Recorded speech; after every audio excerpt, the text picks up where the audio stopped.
Semeton, di sini kan banyak yang sering mengeluh. Kenapa nak Bali selalu menjajal sama peturu nak Bali? Kenapa nak Bali selalu menyerang keluarganya sendiri? Pon, kenapa hanya omongan aja segilik seguluk selumlum sembayan take?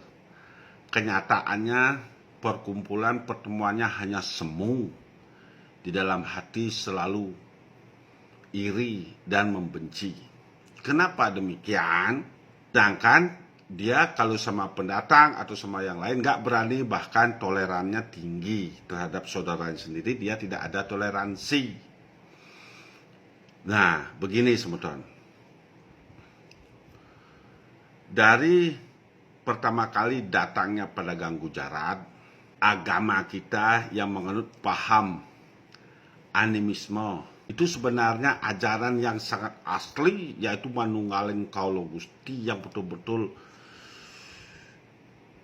intisarinya itu menemukan kesejatian jati diri dan Tuhannya yang sebenarnya. Sementara sekarang ajaran kita itu penuh dengan bisnis, Semeton. Penuh dengan kepentingan, baik dari yadnyonya maupun spiritualnya. Selalu ada unsur bisnisnya. Tutur pun bisa dijual, sastra pun bisa mendapatkan hasil, apalagi perbuatannya. Nah sekarang begini, karena ajaran agama Nusantara kuno dimusnahkan sejak datangnya pedagang Gujarat yang dijadikan ajaran monoteisme. Padahal kalau kita membuktikan warisan lontar kitab Sorga Neraka itu berada pada ajaran animisme, dinamisme. Nah, ajaran kuno itu, Jawa kuno itu mengajarkan pemeluknya untuk memahami penunggalan dengan sang sumber dari segala kehidupan di dunia, yaitu alam semesta ini. Nah, agama kuno itu lebih detail, dia mengajarkan ilmu ketuhanan. Agama kuno sengaja diganti, biar semua tahu, oleh ajaran agama monoteisme untuk kepentingan penjajah, untuk kepentingan perdagangan. Ajaran animisme itu kalau dilakukan dibilang musyrik, berhala. Jadinya itu tabu kalau dilaksanakan. Nah, sampai ajaran agama Bali pun juga dicarikan kitabnya ke India, padahal ajaran kita, ajaran Nusantara ini sudah sebelum adanya Majapahit sudah tertulis dalam lontar-lontar kitab-kitabnya yang berupa rontal. Itu sudah ada Wedanya semua. Nah, karena ini kepentingan antropolog penjajah juga, dan banyak juga sastra-sastra, kitab-kitab Purana itu telah dipalsukan. Nah, di sana antropolognya penjajah banyak mengedepankan yaitu kewisesan. Jadinya itu maka banyak ilmu kanuragan, banyak ilmu penglihatan, banyak itu dikedepankan oleh antropolog penjajah supaya kita merasa diri paling kuat, paling sakti, sehingga merebut kerajaan saudara sendiri, merebut kerajaan satu rumpun kita itu biar memiliki kekuatan. Nah, di sanalah sistem adu dombanya penjajah biar kita terus menjajal sampai sekarang. Nah, disinilah kita harus bisa mengetahui kebenaran dari jati diri kita sendiri. Dari ajaran-ajaran Jawa kuno, ajaran Nusantara kita, Siwa Buddha, itu yang kita harus gali lagi kebenarannya. Ya, sementara ajaran-ajaran ini banyak sekali yang saya temukan dan banyak sekali yang saya buktikan dan belum bisa saya buktikan.